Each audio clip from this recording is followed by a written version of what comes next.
imah pek dek nu kumaha ge masalah asal niat hiji niat dajang ibadah mun aya nu ngendong dulur-dulur manggakeun musafir kitu keneh kitu cek pikir eta teh kemudian urang dipake ngaji geus urang henteu kapanasan urang henteu kahujanan dek salat nikmat dek maca Quran geunaheun dek zikiran maca tasbih tentrem nah iyalah sebuah rumah baiti jannati rumahku adalah surgaku eta teh maksudna nu ngeusina ulah boga problem nu ngeusina cara Kangjeng Nabi urang Kangjeng Nabi Muhammad sallallahu alaihi wasallam coba ku urang diteliti jang supaya hate urang bersih nu ngabersihan hate urang lain guru mangan sakadar mere jalan-jalan hungkul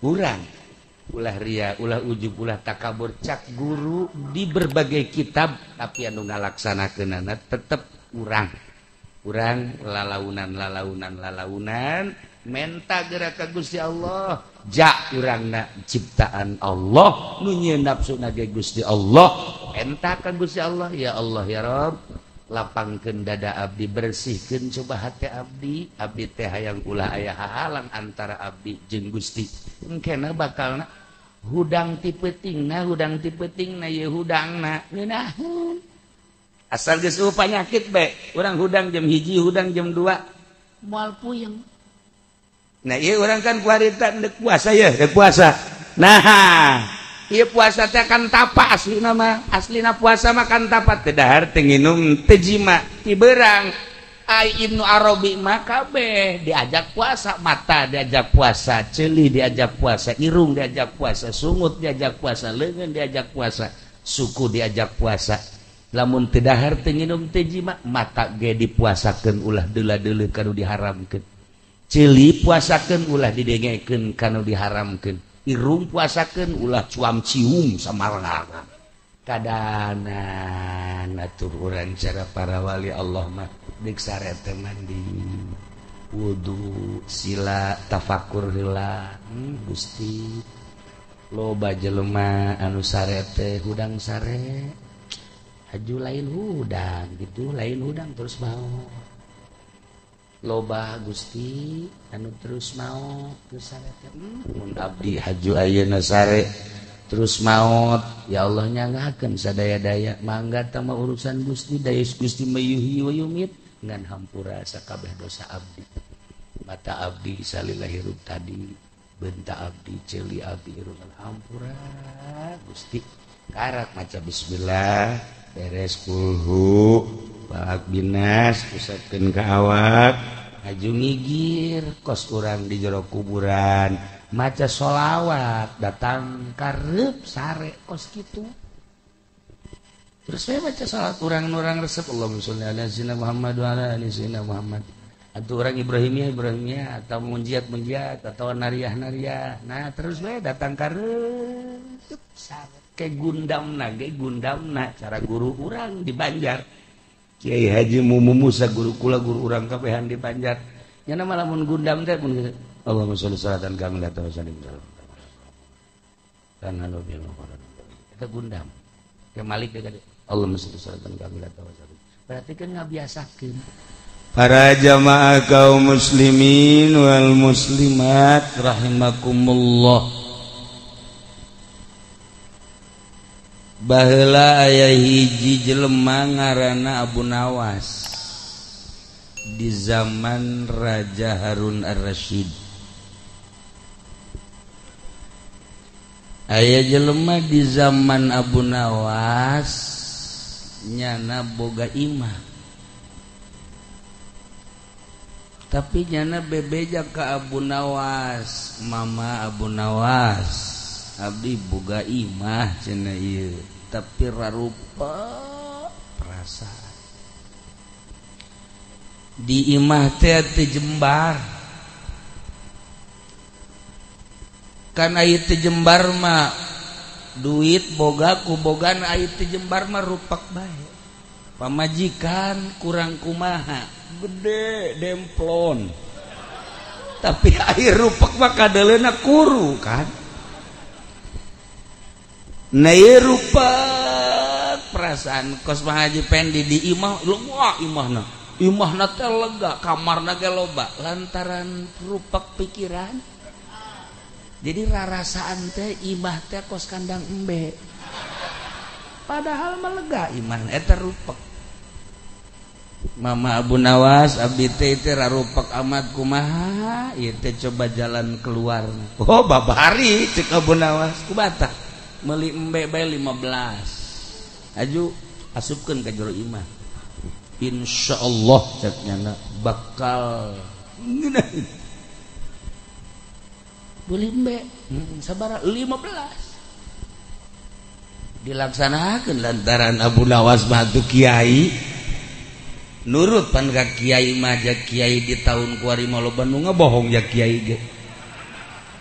Atuh kiai teh raja bohong kuari mah. Tapi lain di dieu.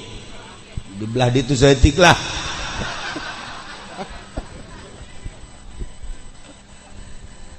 Akhirnya nurut ka kiai. Ka Kiai Abu Nawas meuli embe nyana 15. Cangcangan kunyana di jero imah. Waktu ngising didinya kiih didinya embe geus menang sapeting kaduana. Oh caknya pohar amat teh tambah rupak teu tambah embe 15 atuh bebe jadi ka Kiai Abu Nawas kiai kumaha imah aduh masyaallah tata di mana cenah cekna rada ngeunaheun be can aya embe mah barang aya embe mah kuari rarupekna tambah. Bah gampang meuli bebek. Aju teu di jero kamar. Akhirna meuli bebek jana.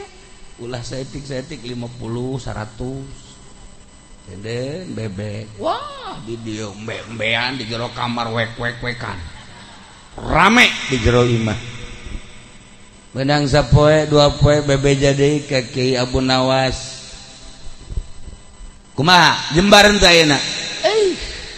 Tambah kredit. Kamari mangan bau tai embe doang kuari tambah jeung tai bebek. Coba jalan keluarna kumaha? Meuli kotok. Meuli kotok cakjana bangsa 50 mah teundeun geus di dinya hijikeun. Dibelikeun kotok diteundeun dinya embe 15 atuh bebek 50 kotok 50 tinggalnya nabe aing cicing di mana ieu cek. Akhirna beunang sapoe dua poe kan tambah ku teh kotok. Bebe jadi ka Kiai Abu Nawas. Kiai masyaallah jakna ieu imah-imah lain jembar ja. Orenganan kiai mah kiai bae aya pituduhna salah mah jakos kieu cekna. Bahwa kan nyebutkan salah kiai man mondok caknya teh urus kitab naon ge diaji malah makamali ilu pilpres. Aduh ini kiai bloon ya saya. Aduh biasa ngaji sapinah endahan hidup-hidupan goblok Ki Supendi boloon sia. Kuluhum sia. Atuh kuraon lain ngaji enahan jadi jurkam. Gitulah di akhir zaman mah kiai. Bebeja deui nyana Kiai Abu Nawas kumaha coba jalan keluarna. Mulai ti kuari piceunan kaluarkeun ta embe coba ge.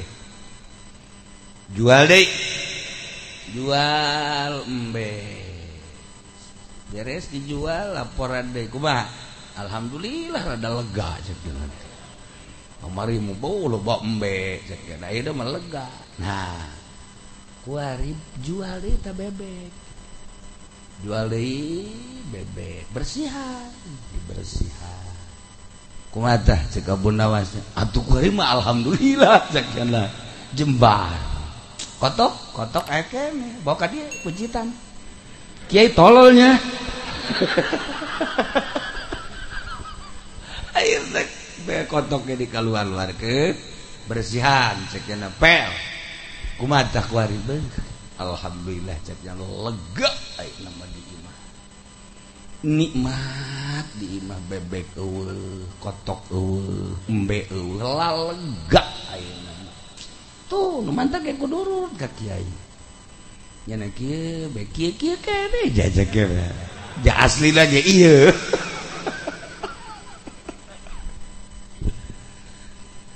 bebe jadi ka Kiai Abu Nawas ieu mah balik deui cek jana ka aslina ai maneh dasar bodoh eta teh lain sakadar sakitu tafsiranana hayang jembar teh kumaha urang ngasupkeun panyakit ka jero imah urang nu ngaluarkeun panyakit ke urang urang teh dijadikeun jelema jadi pedagang dek ngamajukeun dagangna urang dek ngamundurkeun dagangna urang urang jadi pamarentah dek ngamajukeun ke pemerintahan urang endek ngabok-brokkeun pamarentah ge urang urang jadi kiai dek ngasup-ngasupkeun masalah ka jero hate urang dek ngajembarkeun hate ge urang horeng hirup teh kumaha urang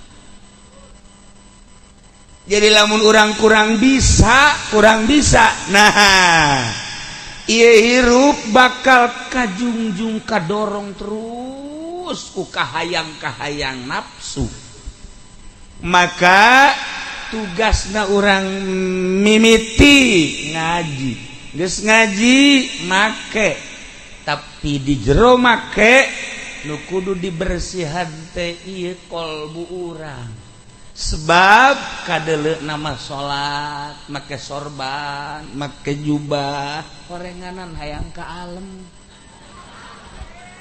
ulah sok loba omong sia ieu make jas ge lain sajas-jasna hayang laku hayang laku tah kadeuleuhna masih gazikiran horenganan aya maksud-maksud nu lain katingali nama maca Quran horenganan aya muatan-muatan anu lain katingali nama nyeun pondok pasantren horeng di jero nama endek neangan proposal iyalah nu kudu dibersihan kumaha urang ilmu diasupkeun ku urang dibersihan ge ku urang kitu ku bage sanajan imah gedong agrong tapi ku urang dieusian ku berbagai masalah-masalah anu rupek di jero imah sakumaha di penjara urang boga mobil mewah AC na ge tiis anggeus geus tatiis tapi ternyata ditumpahkan ku Haji Pendi mahareudang hiji hutang ambalaya bebeja kaku lagi nikmat cenah kiai hirup kunaon emang hutang nu laletik mah geus dibayar tinggal nu gede atuh ngaranna tah teh geus tah nomor kadua pamajikan geus eueuh nikah hayang ka sababahra awewe can ditarima keneh bae dagang ambruk bae ieu mobil sakitu mewahna asena tiis ge hareudang coba urang Jambe anu hirupna susah tetapi teu boga masalah naik angkot haju di jero angkot ge loba ambrang-ambrang tapi teu boga masalah hutang teu boga pemajikan di imah bahenol baik jakna ya Masya Allah ya angkot tiis amat padahal mah hareuda AC eueuh teu tiis jakna ya angkot nah iyalah jadi permasalahan tiis jeung hareudang tergantung kalbu urang waliullah mah waliullah di tengah-tengah terik matahari sanggup make jas 2 lapis ku sebab naon tiis hatena ya ieu mah lain sajas-jasna ieu mah tiis hatena tiis kana awakna tapi urang mah urang ye kulantaran loba masalah maka boro-boro make baju kandel, baju ipis ge masih keneh karasa hareudang keneh. Iyalah hiji nasihat ti Abu Nawas nyontokeun kana imah, ternyata horenganan imah malah sakadar saung hungkul. Nu jelas mangeusian imah rek bagus rek goreng imah tergantung diri urangna. Komo imahna bagus cara ieu, aju urangna sehat, aju pikiran urang sehat, kolbu urang bersih. Bah, atuh ieu mah sorga ngaranna ieu. Ieu mah sorga. Nah, gitulah para jamaah kaum muslimin wal muslimat rahimakumullah. Loba nu ka imah boga pabrik, orang Korea boga pabrik pepegatan jeung pamajikanana. Kurang kumaha mewahna pabrik atuh dunia teh kurang kumaha tapi pepegatan jeung pamajikanana. Aya pejabat, geus teu kudu dicaritakeun luar biasa bela. Nah, ka imah pepegatan jeung pamajikanana kurang naon, gagah aya di nyana, sugih aya di nyana, jabatan aya di nyana, tapi pepegatan. Ka imah ngan sakadar ngeluh jeung ngeluh bae. Tapi barang haji Supari mah datang seuseurean bae nya mah. Boho atuh asal boga jamaah 50 bae terbang nya mah. Senang we nu aya. Itulah para jamaah kaum muslimin wal muslimat rahimakumullah. Kalbu urang nu penting kudu dibersihan. Henteu saha ngabersihan hate mah. Apakah orang petani, apakah orang pejabat, apakah orang karyawan, apakah orang kiai. Lamun geus kalbuna bersih, dunia terasa nyaman, kapanggih jeung saha bae ge indah. Kadeleuna pamajikannya padahal mah hideung putih kadeleuna. Sebab masalah. Tapi lamun urang boga masalah pamajikan bahenol putih kadeleuna hideung. Jadi eta orang memandang pemajikan ge tergantung diri urangna. Lamun diri urangna hatena sehat, pemajikan masya Allah gelis amat, cek urang ge masya Allah, padahal mah menyon. Tah ieu para jamaah kaum muslimin wal muslimat rahimakumullah. Nah, jadi ieu geus si imah teh, imah mah hanya sebuah bangunan. Nu penting aya rohna imah adalah nu ngeusi imah adalah sebagai roh imah. Lamun kolbuna bersih bakal jembar, bakal lapang, bakal tenang. Mantap urang doakeun nu bakal ngeusi imah ieu putrana ngaranna Sofy Hazami, mudah-mudahan dibere tentrem, dibere adem, dibere bersih hatena. Kan aya geus bersih hatena mah nyana bisa ngadidik kurang dieu, nyantuni yatim piatu jeung sajabana. Jelema loba nu sugih tapi mumusuhan jeung yatim piatu. Musuhna leuh yatim teh peureum nyana. Pan aya Haji Supari mah asal leuh yatim we. Nah, ieu geus umur sabaraha ieu Neng? Masyaallah. Umurna ieu sabaraha? Yatim nyana asal aya yatim parawan ditanya ku nyana.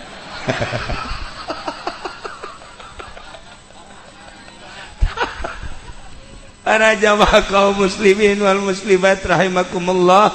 Nah eta adalah sosok Abu Nawas anu selalu isyarah jeung isyarah.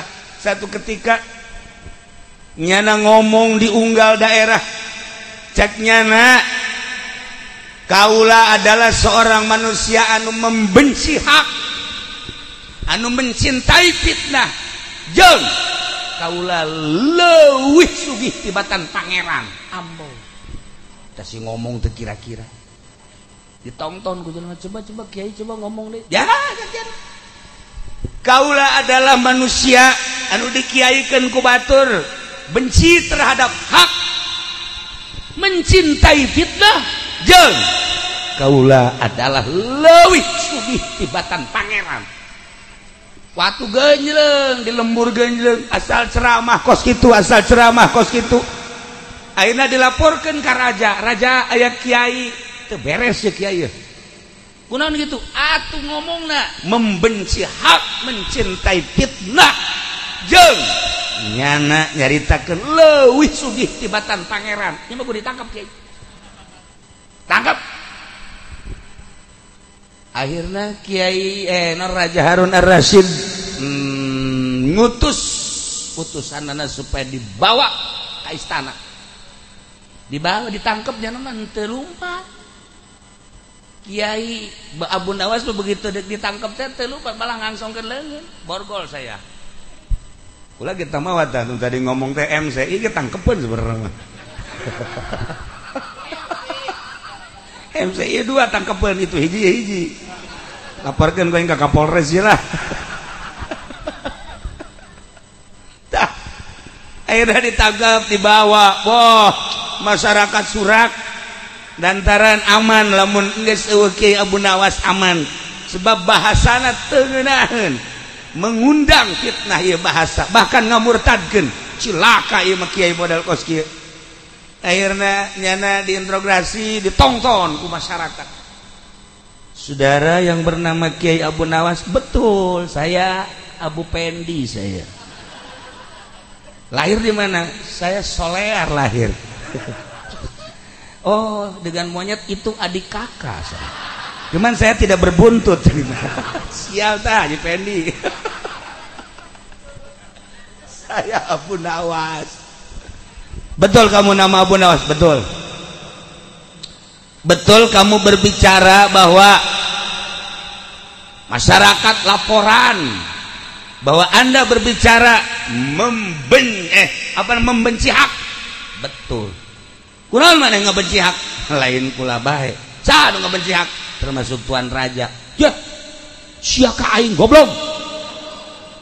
Lain kula bae bahkan Tuan Raja sangat membenci hak. Ulah macam-macam sia cek Raja. Ini borgol sia. Borgol kula. Kula di borgol Raja ge kudu di borgol. Kan sia ngalawan ka aing. Nu bener sia ieu nu bener coba bener sia membenci hak bener naon hartina hak eta adalah paeh jeung kuburan jeung siksa kubur eta hak ngaranna al haqqu mir rabbik bener adalah ti Gusti Allah hak eta adalah yakin hak eta adalah nyata ternyata paeh eta adalah nyata kuburan eta nyata siksa kubur adalah nyata kula membenci eta. Tuan Raja kan leuwih tibatan kula.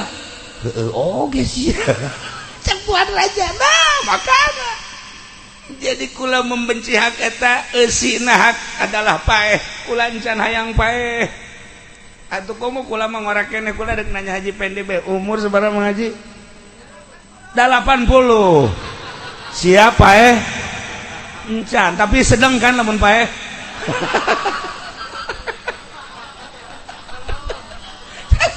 Didoakeun ku urang dia lain deuk dikawinkeun. Wah, teu beres urang dieu tah. Nah, ieu jadi hak eta adalah paeh. Urang geus nyaho nu sugih paeh. Anu susah mah koit. Bupati ge maot, RT mah modar. Kabeh pararae atuh. Ai di Bandung mah lain, di Bandung mah bahasa teh lamun ka kiai mah pupus. Ngeunaheun kan ai ka Haji Pendi mah koit. Lamun ka pamarentah modar. Beda-beda tah bahasa teh. Nah ieu mah geus pararae kurang geus disaksikeun. Urang geus jaksian anu mararaot, nu sugih maot, nu susah maot, pamarentah paeh, rakyat paeh sarua bae kiai ge maot sarua bae. Nu kolot paeh, budak paeh kadang di jero keneh berarti hak. Tapi tetap baik orang seakan-akan teu percaya bahwa orang bakal paeh.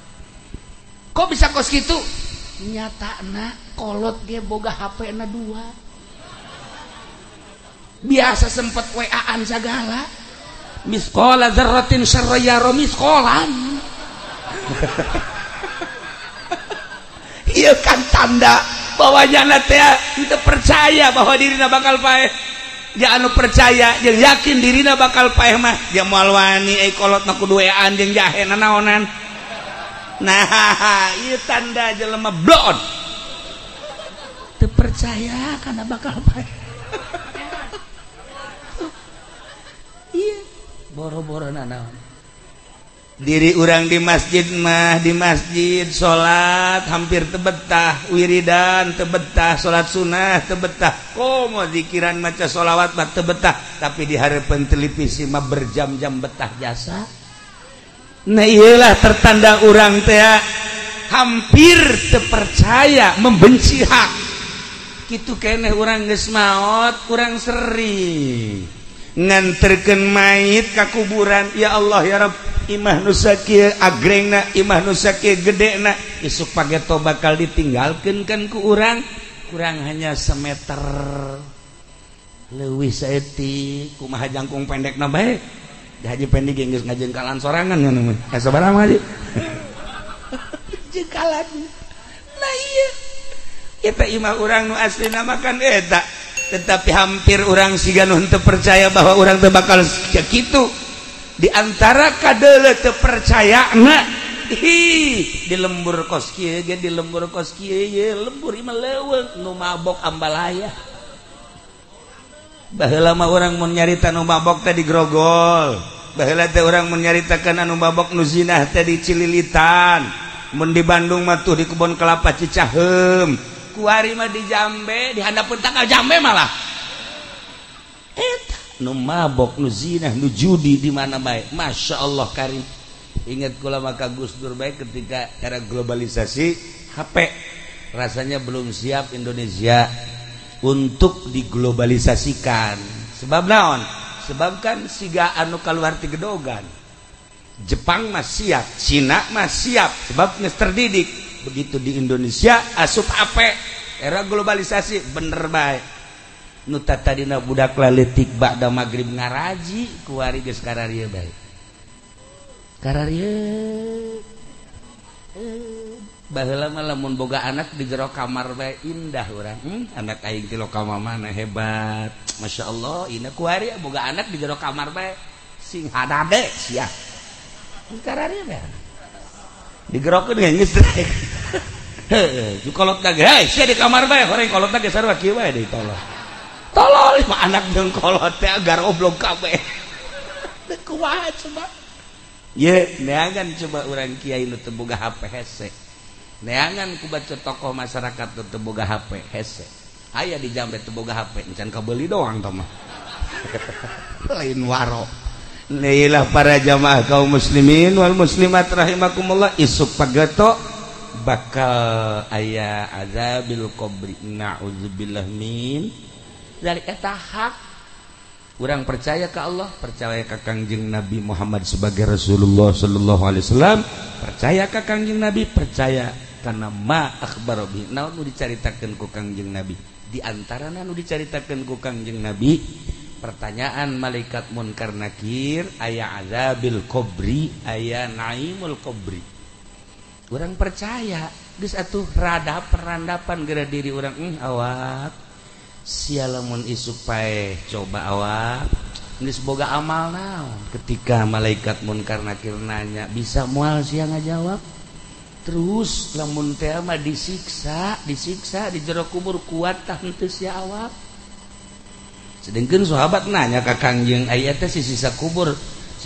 kos kumaha cak Kangjeng Nabi nyaritakeun siksa kubur mah ulah hese-hese ieu bae ieu pamonggolna teh pamonggol teu kudu dibonggolkeun diteundeun bae di Gunung Uhud diteundeun dok Gunung Uhud ajur nu endek diponggolna nu endek dibonggolna sagede kieu atuh mah lain ajur teh mebes tah mah atuh mebes bae geus tah itulah para jamaah kaum muslimin wal muslimat rahimakumullah cek Abu Nawas jadi kula membenci hak Tuan Raja leuwih oh ai kitu mah heuh kula ge ngaku makan nomor kedua maneh cenah ngomong bahwa maneh teh adalah mencintai fitnah bener tante bener kunaon fitnah maka dicintai fitnah mah kudu ge jauhan sina fitnah adalah al-mal wal banun zinatul hayatid dunya harta jeung keluarga sebagai zinatul hayatid dunya eta teh ngaranna fitnah teh harta fitnah teh keluarga kula mencintai harta mencintai keluarga Tuan Raja leuwih tibatan kula mencintaiنا lumantak wali presiden toh-tohan ge mau dicaritakeun ku kula geus jauh moal waka memeh pilpres geus caritakeun insyaallah ke bakal dicaritakeun deui perjalanan seputar pilpres kitu-kitu bae pemenangna geus dibejakeun sekolah pilpres telah selesai padahal mah milih ge encan seperti eta lah kuari teu kudu dibejakeun fitnah tah baheula mah kiai teh ya kiai ngadoana ieu tah Allahumma inni as'aluka fi'lal khairat wa tarkal munkarat wa hubbal masakin wa idza aradta bi ibadika fitatan faqbidni ilaika ghairu maftunin eta doa para kiai salafus sholihin Allahumma inni as'aluka ya Allah abdi nyuhunkeun ka Gusti fi'lal khairat pagawean nu baragus wa tarkal munkarat ninggalkeun bangsa kamungkaran wa hubbal masakin jeung cinta ka para miskin-miskin wa idza aradta di mana Gusti mengharapkeun di ibadika ka hamba-hamba Gusti fitnatan fitnah faqbidni Gusti abdi mah cabut bae lah ulah kena fitnah tuh ulama-ulama baheula mah menta pae ketika aya fitnah kuari diaradu santri jeung santri kiai jeung kiai ustad jeung ustad eta teh sumber fitnah lamun kiaina bae geus ngadot kumaha masyarakat geus puguh tokoh-tokoh nu dilaluhur mah emangnya nama parantina jaya kitaban polisi jeung TNI jeung TNI nya mah biasa caleg jeung caleg ribut atuh biasa tah mah kuari makan kiai jeung kiai nah ieu adalah zaman fitnah nu bagus mah menta pae faqbidni ilaika ghairu maftunin ya Allah abdi mah cabut bae ulah bikin kadi fitnah kiai nage kiai kuari henteu lo gadoa eta usim fitnah teh malah manehanana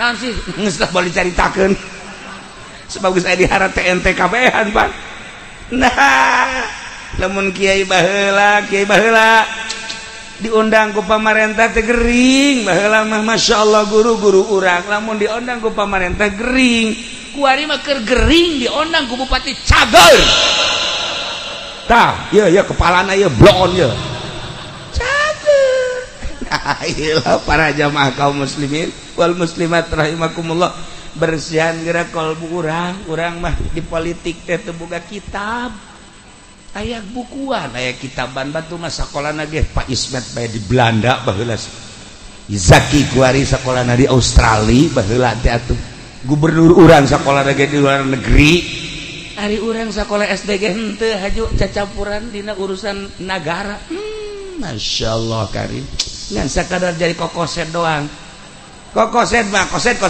nya geus bersih mah ditinggalkeun tah jadinya karena kiai anu milu di kos kitu teh kiai kokoset ieu mah di ditu lain di dieu lain di ditu teh mah di Lampung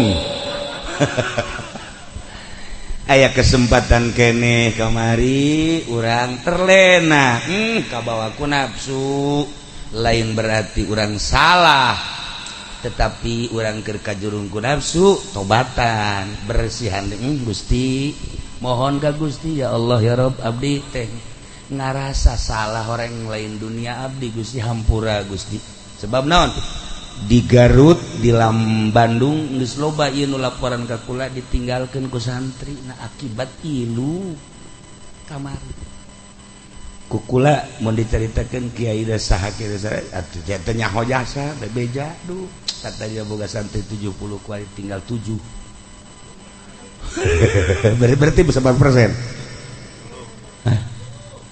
tuh teh nya naon mah budak ditanya persentase ge heran odop jasa merenya ya Allah ya karim jauh presentasenya nah aya di daerah urang ya daerah urang mau dibejakeun maksudnya daerah Serang boga jamiahanna 300 rada robah seetik barang ilu kampanye seetik oper ku hari jamiahanna tinggal 30 merosot aya anu pasantrenna rek dijual atuh di Jambe mah geus ieu mah di daerah Batur karak endek ieu mah geus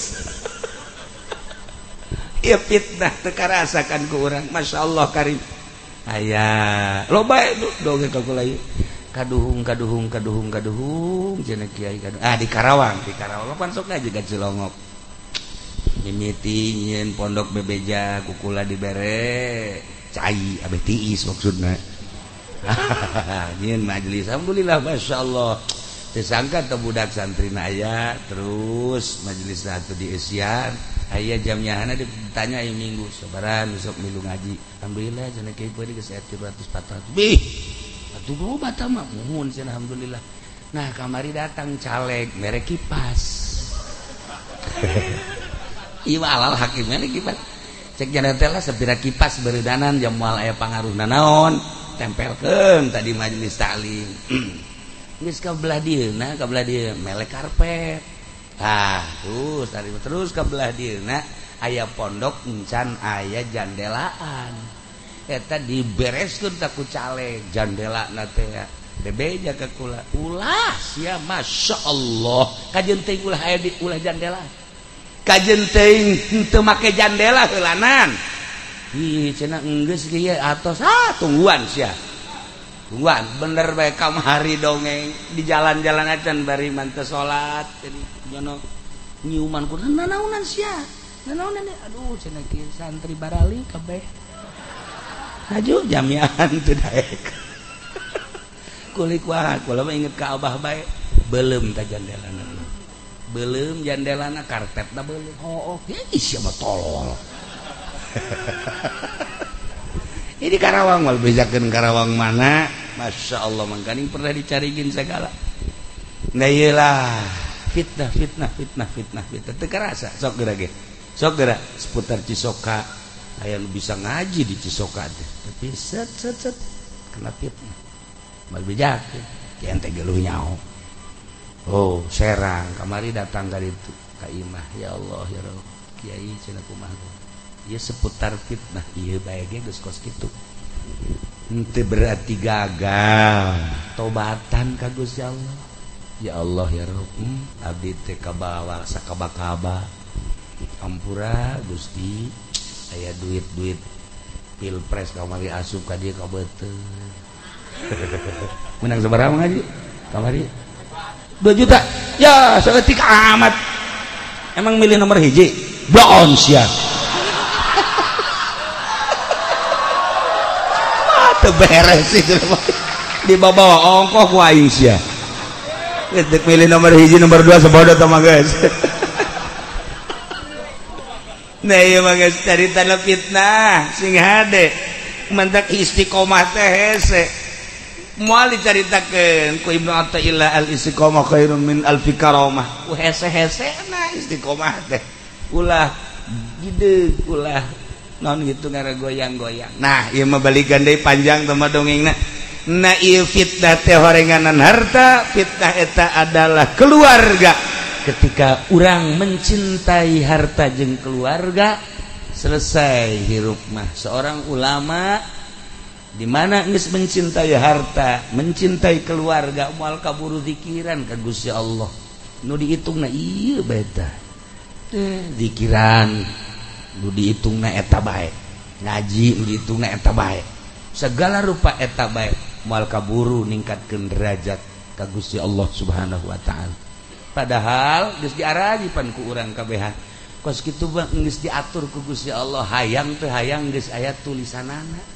tinggal urangna bae ngabersihan hatena sakadar urang babarengan we yuk kula ge teu bisa tapi urang babarengan abeh naon ieu kahareupna ngeri kula mah ngeri nama zaman Golkar bae sakitu rusakna komo zaman PDI Golkar masih kene aya berbau agama PDI mah wallahu a'lam jakel kula leutik batilok aya kiai ki haji kabeh milih PDI moal aya moal tanyakeun tah teh Pak Haji nu geus karolot anti baheula mah ka PDI teh ieu mah keur carita ieu mah geungesan pilpresna ge nah ku hari kiai ngadukung PDI ya deleukeun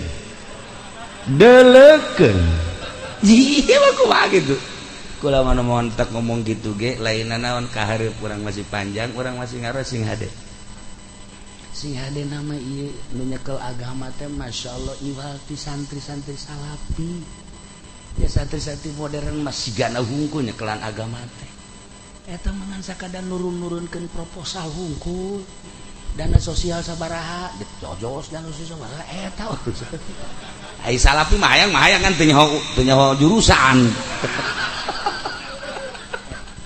ngan loba keneh nu ararapik loba keneh tapi lamun geus salah milih cilaka komo kahareupna masyaallah lamun urang macaan tentang politik ngeri nu sabenerna mah da ieu makeun bayadu geus urang tobatan nu encan urang mulai deui mulai nu bener tapi da nomor kahiji mencintai membenci hak nomor kedua mencintai fitnah korenganan bener kabehan ge kos kitu lamun disurahkeun mah nomor katiluna kula leuwih sugih tibatan Allah naon sia teh maksudna Allahumma pan lam yalid walam yulad walam yakul lahu kufuwan ahad tunggal hiji teu boga anak nya nama teu boga minantu teu boga besa aja anak teu boga walam yakul lahu kufuwan ahad hiji be hiji zatna hiji sifatna hiji itu naon ngaranna sifatna asma-asmana jeung sajabana nah tunggal be hiji kula mah boga anak ya kan mantak sugihan kula boga anak boga incu komo si ieu mah anak nu kanyahoan jeung nu teu kanyahoan loba nu teu kanyahoan ambalaya atuh ditanya ku kula jalan ka dieu nyaho kabeh manje pendek disuka nyaho jalan wah tuh nyaho ke jambe ya kecil pan nyaho kabeh orang potonganana ambalayah di dieu ih nyolomba deui jelema ye Dailah para jamaah kaum muslimin wal muslimat rahimakumullah begitu ditanya ku Raja Harun maksudna coba kumaha maksudna hiji kula ngahudangkeun umat supaya ingat kana maut ingat kana kubur ingat kana siksa kubur dengan ingat kadinya urang bakal moal terlena hirup di alam dunia nomor kedua supaya ulah terlalu mencintai dunia jeung keluarga sebab mencintai dunia jeung keluarga ieu bakal jadi hijab kasalamatan ka Gusti Allah akibat mencintai dunia urang ulah nanaon hayang jadi lurah bae dibelian hulu jelema dibelian hulu jelema eta kakara kaya jadi lurah komo jadi presiden urang lamun dikalkulasikeun eta Jokowi beakna sabaraha teh sabaraha teh eta mah urang nyaho ngaran teh nyaho rupa tate eta teh teh nyaho urang mah miliar teh ieu mah 100 juta ge can pernah boga dan pernahnya ngegeter pun boga 100 juta hati santri bairahat tuh boga 10 juta sih buat jasa perasaan nah batur mah geus tetean nah eta kan nafsu jeung nafsu lamun geus berangkat tina meuli lurah bae ge meuli jelema berarti moal beres ka dituna bupati beulian jelema moal beres ngalaksanakeun presiden mealian moal beres ka jeung kumaha ge sabodo teh urusannya ngan berarti urang hirup di zaman fitnah sakitu udah dimaksud ku Abu Nawas teh terlalu mencintai dunia jeung keluarga bakal kahijab ka Gusti Allah terakhir cek Abu Nawas maksud kula supaya jelema nyaho ka pangeran teh anu maha tunggal dina zatna tunggal dina sifatna tunggal dina afalna tah lamun ku kula teh dikitukeun masyarakat bakal moal hudang komo ku ari di negeri Indonesia masyaallah karim Kristen geus ambalaya, Protestan ambalaya, Katolik ambalaya. Geus nyulusup ku ari ka perumahan-perumahan, di perumahan ngayakeun kegiatan-kegiatan. Anu ngaran Buddha mah, anu ngaran Hindu mah, kabelah dia geus ambalaya. Ku ari mah urang masih keneh loba kiai-kiai isuk pageto ku Allah kiai nu ikhlas dicarabutan, tinggal aya kiai-kiai anu kos kararitu. Nasib anak urang jeung incu urang deuk sanu ngadidik nyaho ka Allah teh dididik ku kiai ikhlas nu dididik ka Allah nu teu ku kiai ikhlas mah kitu bae kajeun ku kumaha ge moal bisaeun Mekah hancur so teh mun Mekah hancur teh kuari hancur-hancuran eueuh nu ikhlas di Suriah hancur-hancuran eueuh nu ikhlas ketika aya nu ikhlas masih kena adem jelema lamun aya nu ikhlas tiis urang deket aja pengen tiis dah mah duit teu boga masalah hambalaya gitulah para jamaah kaum muslimin wal muslimat rahimakumullah sebagai gambaran jang hirup urang melalui isyarah-isyarah Abu Nawas ulah pernah ke Baghdad kebeneran tas perang nanyakeun makom Abu Nawas horenganan ditukangeun hotel cak urang dinya eta ngan acak-acakan keneh itu non berserakan teu bisa bari mah geus dibangun deui kamari ieu keur kurap ka Baghdad teu bisa dilalui lantaran acak-acakan dituduhkeun tukangeun hotel kula belari itu sekitar 200 meter akhirnya yaitu hadiah di dia di hotel. Nah ilah Abu Nawas teh lain sembarangan jelema waliyun min auliyaillah hirup di zaman Raja Harun Ar-Rasyid tertera dina syiiran Ukudul Juman orang lamun ngaji Ukudul Juman di tukang naloba syiiran Abu Nawas malulu hese dibaca ada hese dihartikeunana atuh hese bae aja baru teu ngaji diaji bente oh iya Masya Allah karim. Itulah para jamaah kaum muslimin wal muslimat rahimakumullah. Jadi kasimpulanana coba petakeun diri orang supaya nyaho ka Allah bejakeun pangeran teh hiji Allah ngaranna allazi khalaqas samawati wal ardh wa ja'ala zulumati wan nur. Nah ieu imah ieu ngan sakadar jang niuhan salila urang hirup di dunia tetapi pangjore-jorena jelema teu boga imah. Naon sebabna manuk manyar dia boga imah. Manuk manyar boga imah, apanya jelema teu boga imah. Kadu batak ieu imah luar biasa deuk nu kumaha bae masalah. Bahkan nyaritakeun imah Kangjeng Nabi mah sederhana. Mun asup ka imah mendek berarti kan handap. Di jerona Kangjeng Nabi mah lain memewahan masalah. Tapi ketika orang nyaritakeun para tabiin aya nu agreng imahna. Sebab naon? Imah teh henteu diakun nu manehanana jang ngaji jeung jang ngendong saha bae nu neuk ngendong. Masalah urang nyieun imah gede tapi jang ngaji. Nampung jang nu ngaji jeung nampung dulur-dulur anu neuk ngarendong oge nu musafir besi nu neuk ngendong nu mantak kula pesen ka Hazami di dieu nya besi aya rangda deuk ngendong asupkeun ka dieu. Atuh jadi fitnah deui bae tah mah kitu. Haji Supari tah mah. Nih orang ndek gesikeun jelema ge deuleu heula lantaran ku hari mah zaman fitnah deui bae.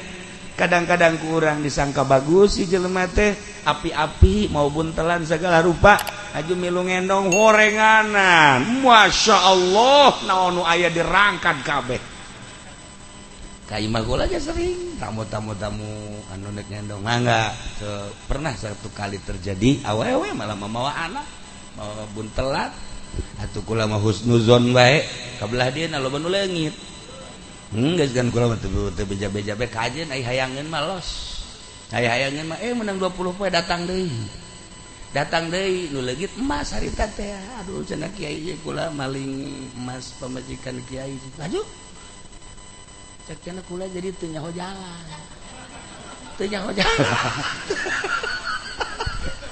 Masya Allah eta mah kula bebeda ka Haji Pendi coba mah Haji pangwiridkeun teu Pak tuh kunyana mun setengah dukun panjana mah eta bagus padol Allah bae.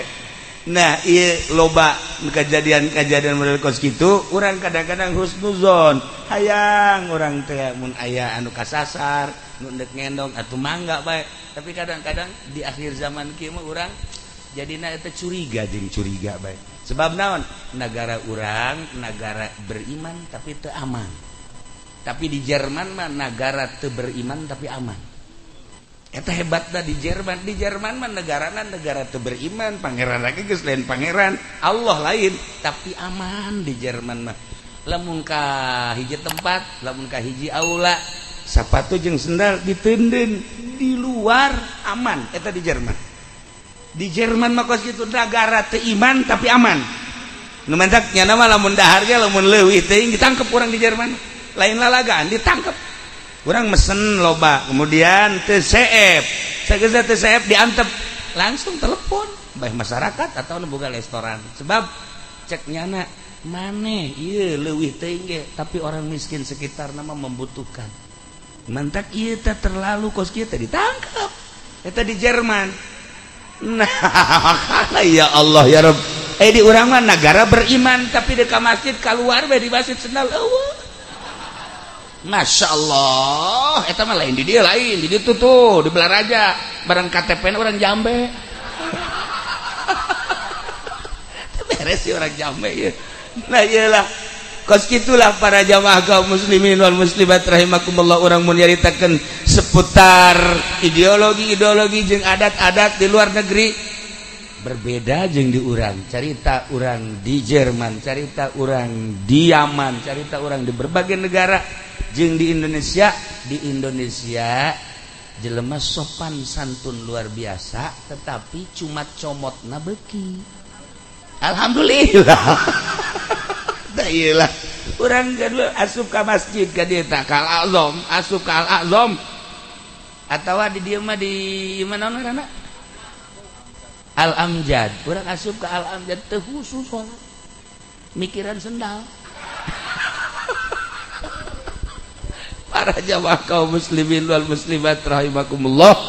Nah iyalah balikan deui imah pek dek nu kumaha ge masalah asal niat. Hiji niat dajang ibadah.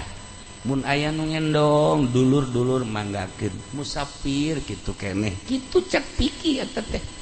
Kemudian kurang dipakai ngaji geus urang henteu kapanasan, urang henteu kahujanan, deuk salat nikmat, deuk maca Quran ngeunaheun, deuk zikiran maca tasbih tentrem.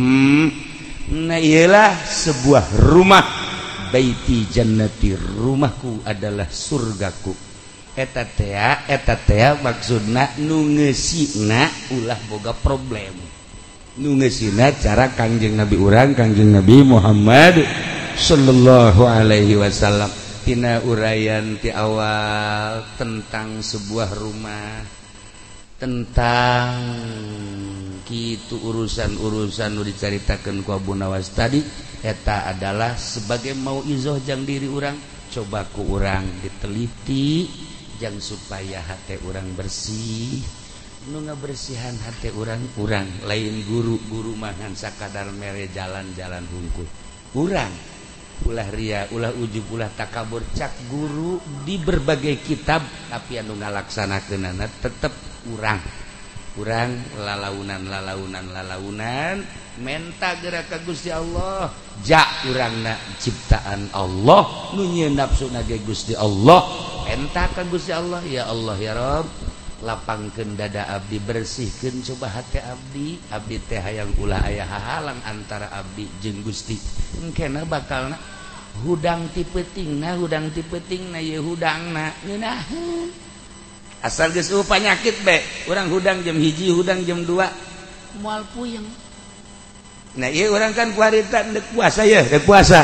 Nah, ieu puasa teh kan tapa aslina mah, aslina puasa mah kan tapa teu dahar teu nginum teu jima ti beurang. Ai Ibnu Arabi mah kabeh diajak puasa, mata diajak puasa, ceuli diajak puasa, irung diajak puasa, sungut diajak puasa, leungeun diajak puasa, suku diajak puasa. Lamun teu dahar teu nginum teu jima, mata ge dipuasakeun ulah deula-deuleuh kanu diharamkeun. Ceuli puasakeun ulah didengekeun kanu diharamkeun. Irung puasakeun ulah cuam cium samarangan. Ieu mah pan bau. Sial udah boga pemajikan mah garoblong. Geus kitu mah. Nah eta si eta. Nah ieu puasakeun dirajanya. Badak cek Gusti Allah yang bahasa Gusti Allah ka hambana, ya hamba kaula awas ieu bulan Ramadan adalah bulan suci. Artina bulan suci teh sucikeun diri maneh. Just coba di samping puasa ti beurang pentingna wayahna selain daripada taraweh cak Gusti Allah wayahna coba salat udang ti penting 13 rakaat witir maksudna. hamba ngomong Gusti teu kaburu salat 13 rakaat mencapai tadi keur beurang loba kegiatan atuh ulah 13 cek Allah teh 9 we atuh 9 ge Gusti teu kuat puyeng 5 atuh 5 bebe jadi 5 ge teu kuat Gusti tilu rakaat tilu ge teu kuat hiji sarakaat be sarakaat teu kuat Gusti geus atuh aya teu kuat bener heesna bae ngala wudu haju maca bismillah 20 hiji jeung biasa teh kulhu kalau di beberapa parak baru bedas aduh Gusti teu kuat tunduh wudu geus teu kuat mah kajin maca bismillah bae 20 hiji duh asana teu kuat 20 hiji ge atau teu kuat 20 hiji mah tilu bae atuh bismillah tilu ge teu kuat tilu mah hiji bae atuh bismillah hiji guys asal neuk sare bismillah hiji bismillahirrahmanirrahim hiji ge teu kuat masyaallah urang Jambe mah hiji ge teu kuat Gusti geus atuh cak Gusti Allah sia hamba aya teu kuat hiji acem geus bae asal deuk hees kadadan ku wudu baca bismillah hiji bae Allah geus sakitu bae guys aya sakitu rada deres bae Gusti jadi eta nu kuat teh sakitu doang bah wudu geus teu kuat babajog geus henteu geus nah langsung beres sarena blek Allah beres tah cak Gusti Allah wahai malaikat deuleu hamba aing tuh hebat jasa kan mana nu hebat eta hamba aing DGS-na masih ngaku keneh ka aing nyebut Allah pan aya di Jambe mah geus teu kuatan Allah acan pan bari kieu bae pan DGS teh make HP plek bae tuh kan aya teh di Jambe bola geus bukan ayah belanya kabehan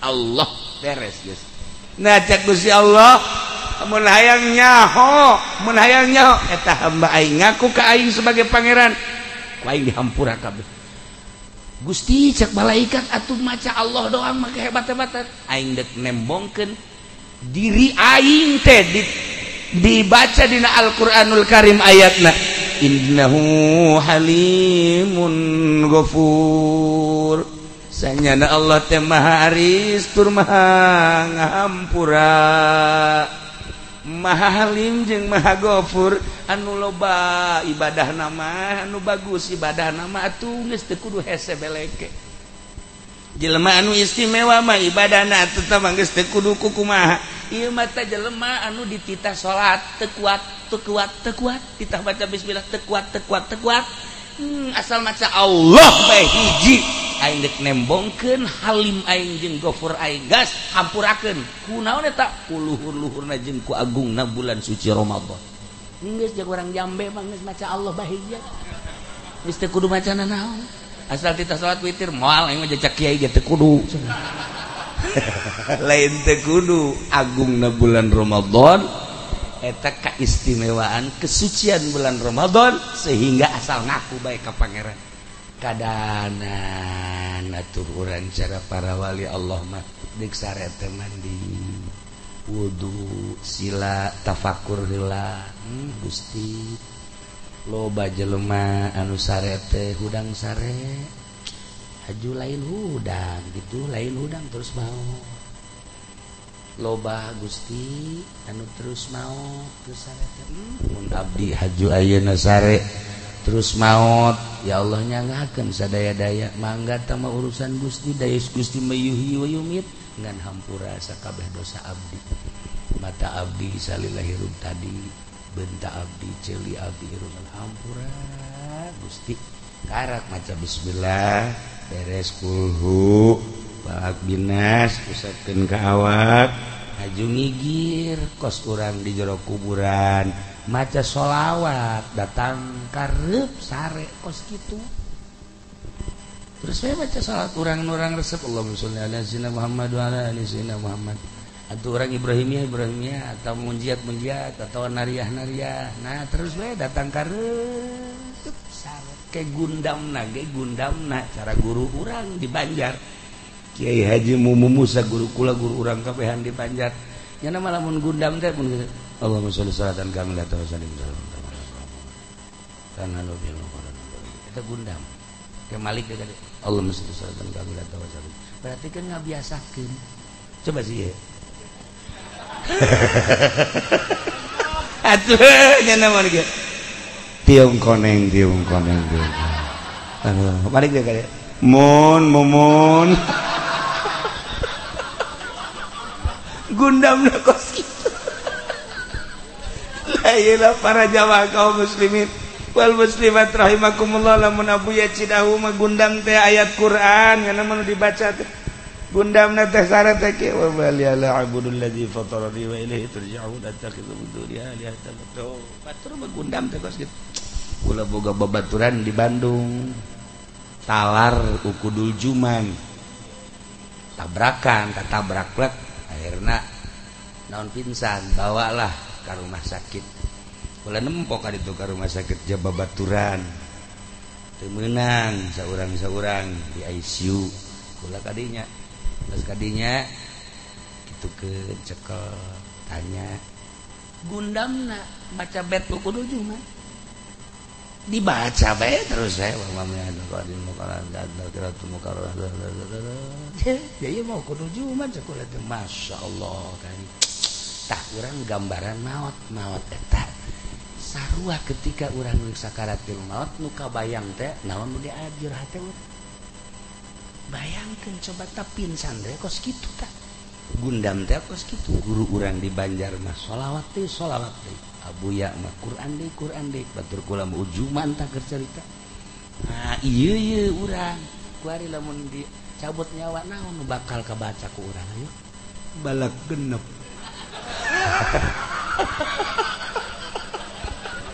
ya Allah ya Rabb sia mah tiung koneng sia mah begitu dicabut momon